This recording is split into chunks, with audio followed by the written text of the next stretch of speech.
Thus I have heard.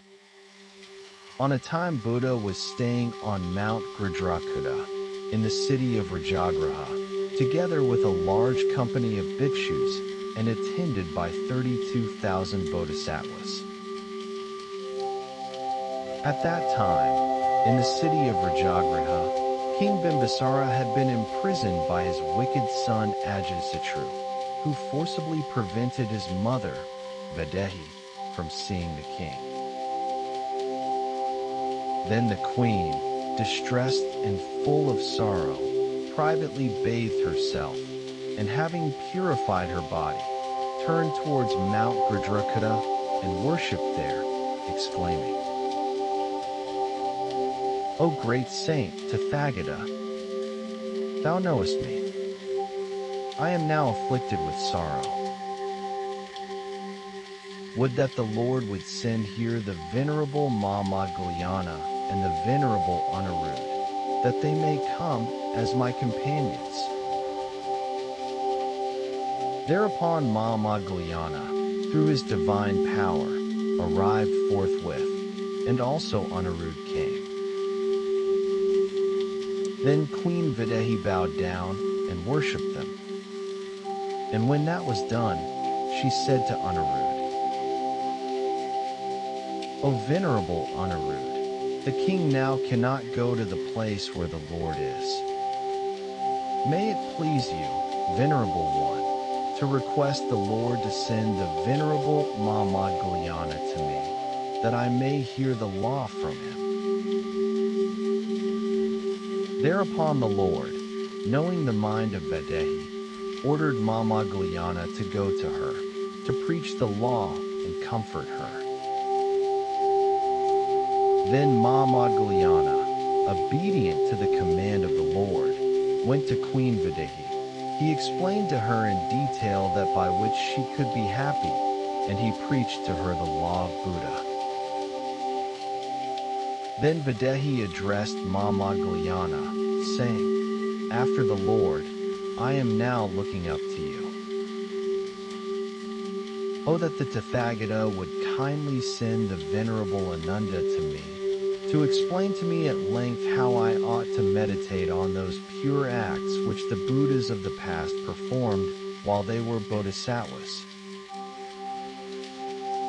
Then the Lord, knowing the mind of Vaidehi, addressed Ananda, saying, "Go thou to Vaidehi, and for her sake relate at length how the Buddhas of the past, while they were bodhisattvas, performed those pure acts, and explain it to her fully." Then Ananda, obedient to the command of the Lord, went to Queen Vaidehi, and having saluted her, stood on one side. Thereupon Vaidehi said to Ananda, "I salute thee, Venerable One. The Tathagata has sent thee here out of his great kindness. Explain to me how I may be born in that world where there is no misery and no sin." Ananda replied to Vaidehi, "If you wish to be born in that world, keep your mind directed to one quarter, westward,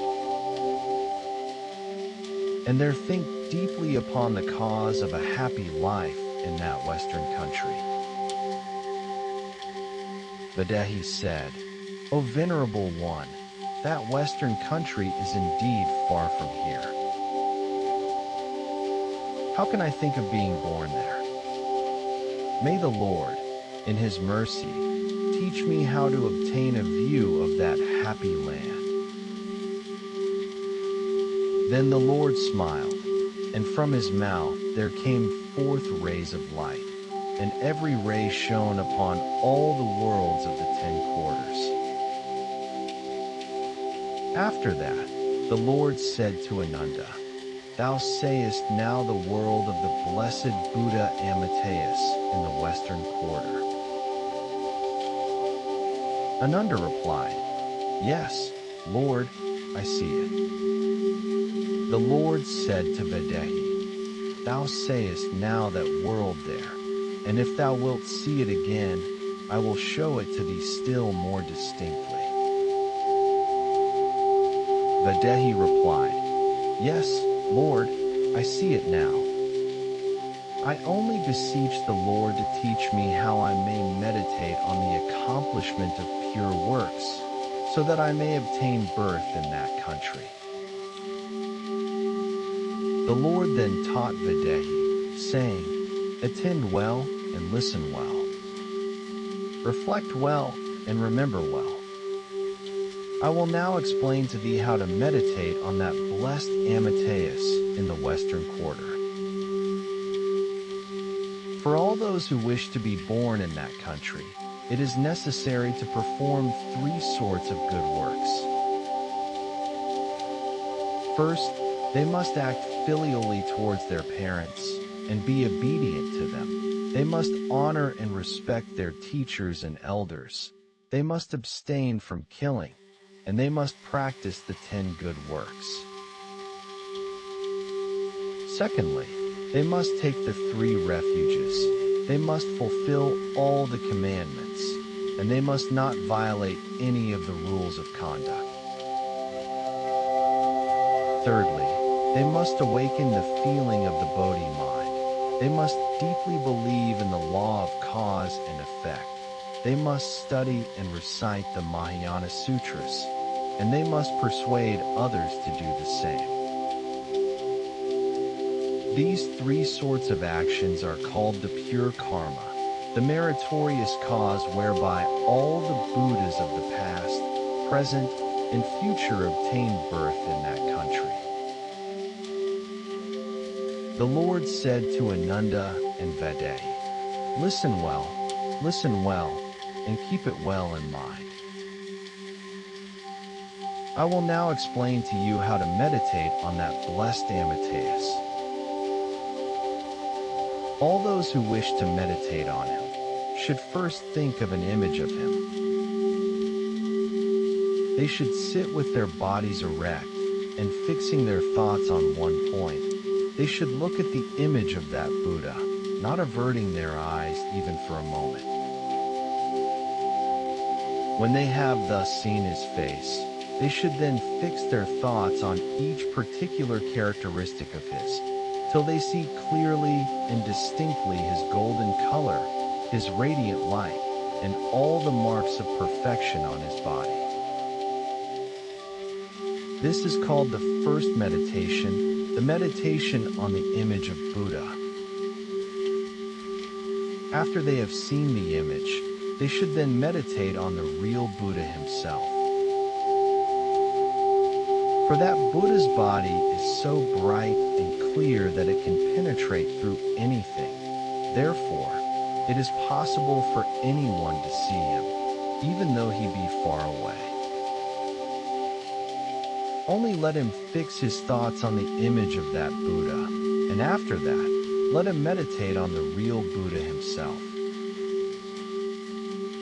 Let him think of that Buddha as filling the whole universe with his body, and let him meditate on him as being present everywhere, at all times. This is called the second meditation, the meditation on the real Buddha. The Lord said to Ananda and Videhi, when you have thus seen that Buddha, you should next meditate on the throne on which he sits. That throne is made of 7 precious substances, and it is adorned with all sorts of jewels. On each of the 4 sides of the throne, there are 100 lions, each of which is as large as an elephant. Above the throne, there is a canopy made of precious stones, which is adorned with all sorts of flowers and jewels. And from that canopy there hang down streamers made of pearls and other precious stones. All these things are so bright and beautiful that they cannot be described in detail. Let him meditate on all these things, and let him think of them as being present everywhere, at all times. This is called the third meditation, the meditation on the throne of Buddha. When you have thus seen the throne, you should next meditate on the figure of that Buddha. That Buddha is of golden color, and he sits on that throne. His body is adorned with all sorts of precious marks. He emits a great light, which illuminates the whole world. Let him meditate on all these things, and let him think of them as being present everywhere, at all times. This is called the fourth meditation, the meditation on the figure of Buddha. The Lord said to Ananda and Vaidehi, when you have thus seen the figure of that Buddha, you should next meditate on the bodhisattvas Avalokitesvara and Mahayana. Avalokitesvara shines with a light like that of the full moon, and Mahayana shines with a light like that of the sun. These two bodhisattvas stand on either side of that Buddha, and they assist him in his work of saving all beings. Let him meditate on all these things, and let him think of them as being present everywhere, at all times. This is called the fifth meditation, the meditation on the two bodhisattvas. The Lord said to Ananda and Vaidehi, when you have thus seen the two bodhisattvas, you should next meditate on all the various objects which adorn that Buddha land.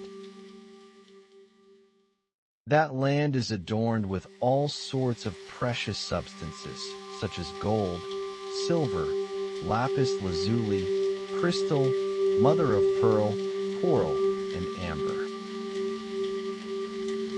It is also adorned with all sorts of flowers, fruits, and trees. The ground of that land is made of gold, and it is as smooth as a mirror. There are also many streams and ponds in that land, which are filled with fragrant water. In these streams and ponds, there are lotus flowers of all colors, which are as large as chariot wheels. And from these lotus flowers, there comes forth a sweet and melodious sound. Let him meditate on all these things, and let him think of them as being present everywhere, at all times. This is called the sixth meditation, the meditation on the land of Buddha. The Lord said to Ananda and Vaidehi, when you have thus seen the land of that Buddha, you should next meditate on the beings who are born in that land. All the beings who are born in that land are free from all suffering. They are all endowed with supernatural powers, and they can travel to any Buddha land in an instant. They are also all destined to attain Buddhahood in their next life. Let him meditate on all these things, and let him think of them as being present everywhere, at all times. This is called the seventh meditation, the meditation on the beings in the land of Buddha. The Lord said to Ananda and Vaidehi, when you have thus seen the beings in the land of that Buddha, you should next meditate on the causes of birth in that land. There are many causes of birth in that land, but the most important one is faith in Amitabha Buddha. If anyone has faith in Amitabha Buddha and sincerely wishes to be born in his land, he will surely be born there. Let him meditate on all these things, and let him think of them as being present everywhere, at all times. This is called the eighth meditation, the meditation on the causes of birth in the land of Buddha. The Lord said to Ananda and Vaidehi, "If you wish to be born in that pure land, you must cultivate the three following kinds of good karma. First, you must be filial to your parents and respect your teachers. Second, you must take refuge in the three treasures, observe the precepts, and abstain from killing, stealing, sexual misconduct, lying, and intoxicants. Third, you must arouse the Bodhi mind, deeply believe in the law of cause and effect, recite the Mahayana Sutras, and encourage others to do the same. These three kinds of karma are the causes of birth in the Pure Land." The Lord said to Ananda and Vaidehi, "There are three classes of beings who are born in the Pure Land. The highest class consists of those who have cultivated the three kinds of good karma with great diligence and sincerity. The middle class consists of those who have cultivated the three kinds of good karma with moderate diligence and sincerity. And the lowest class consists of those who have cultivated the three kinds of good karma with little diligence and sincerity. But even those who belong to the lowest class can still be born in the Pure Land if they have faith in Amitabha Buddha." The Lord said to Ananda and Vaidehi, "If you wish to know the details of these three classes of beings, you should listen carefully. Those who belong to the highest class are those who have renounced the world, left their families, and practiced the Buddhist path with great diligence and sincerity. They have also cultivated the 6 Parmithas, the 4 Brahmaviharas, and the 37 factors of enlightenment.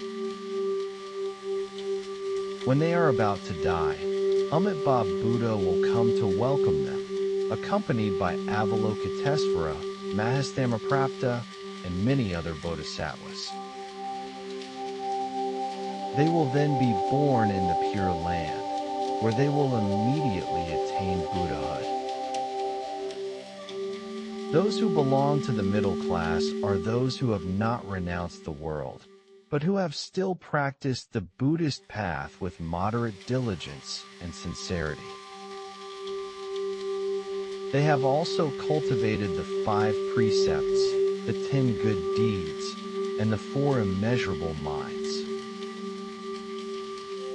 When they are about to die, Amitabha Buddha will send his disciples to welcome them. They will then be born in the Pure Land, where they will attain arhatship. Those who belong to the lowest class are those who have not practiced the Buddhist path with any diligence or sincerity. However, if they are able to repent of their evil deeds and have faith in Amitabha Buddha, they can still be born in the Pure Land. When they are about to die, Amitabha Buddha will send his transformation body to welcome them. They will then be born in the Pure Land, where they will gradually progress on the Buddhist path. The Lord said to Ananda and Vaidehi, "These are the 3 classes of beings who can be born in the Pure Land. If you wish to be born in the Pure Land, you should cultivate the 3 kinds of good karma with diligence and sincerity. You should also have faith in Amitabha Buddha and pray to be born in the Pure Land." After hearing the Lord's teachings, Ananda and Vaidehi were very happy. They then bowed to the Lord and left. Thus spoke the Buddha. The Venerable Ananda, together with Vaidehi, as well as the whole assembly, greatly rejoiced at what the Buddha had said. They received his words with reverence and practiced them in accordance with his teachings. Thus concludes the Sutra on Contemplation of Amitabha. Thus ends the contemplation on the three classes of beings. The Buddha told Ananda, "Hold these words well.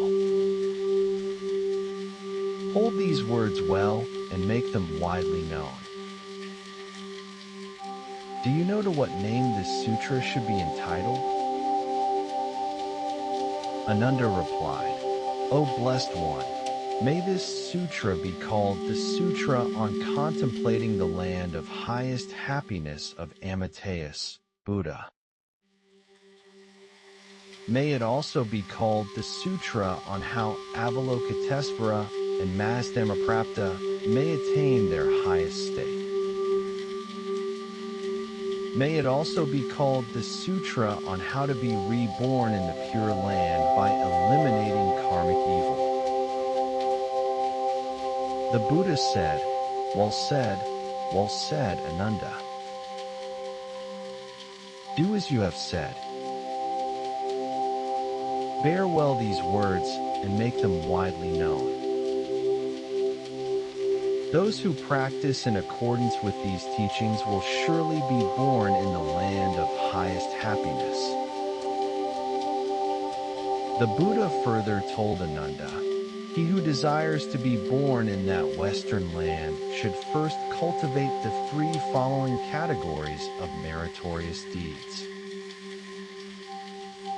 First, he should act filially toward his parents, be dutiful to his teachers, and kindly toward his relatives. He should compassionately refrain from killing and cultivate the 10 good deeds. Second, he should take the 3 refuges, keep all the precepts, and refrain from violating the rules of conduct. He should not be remiss in observing the proper etiquette. Third, he should arouse the Bodhi mind, deeply believe in the law of causality, and recite and uphold the Mahayana Sutras. He should encourage others to advance along the same path. Thus, with utmost sincerity, he should dedicate his merit for rebirth in the land of highest happiness. The Buddha told Ananda, these are called the pure karma, which are the prerequisites for the attainment of rebirth in that land. Ananda asked the Buddha, O Blessed One, what kind of beings will be reborn in the Western land by practicing these 3 categories of deeds? The Buddha replied, Ananda, all beings in the highest, the middle, and the lowest grades are reborn through these 3 categories of deeds. Ananda, those who aspire to be born in that land should first arouse the 3 kinds of minds.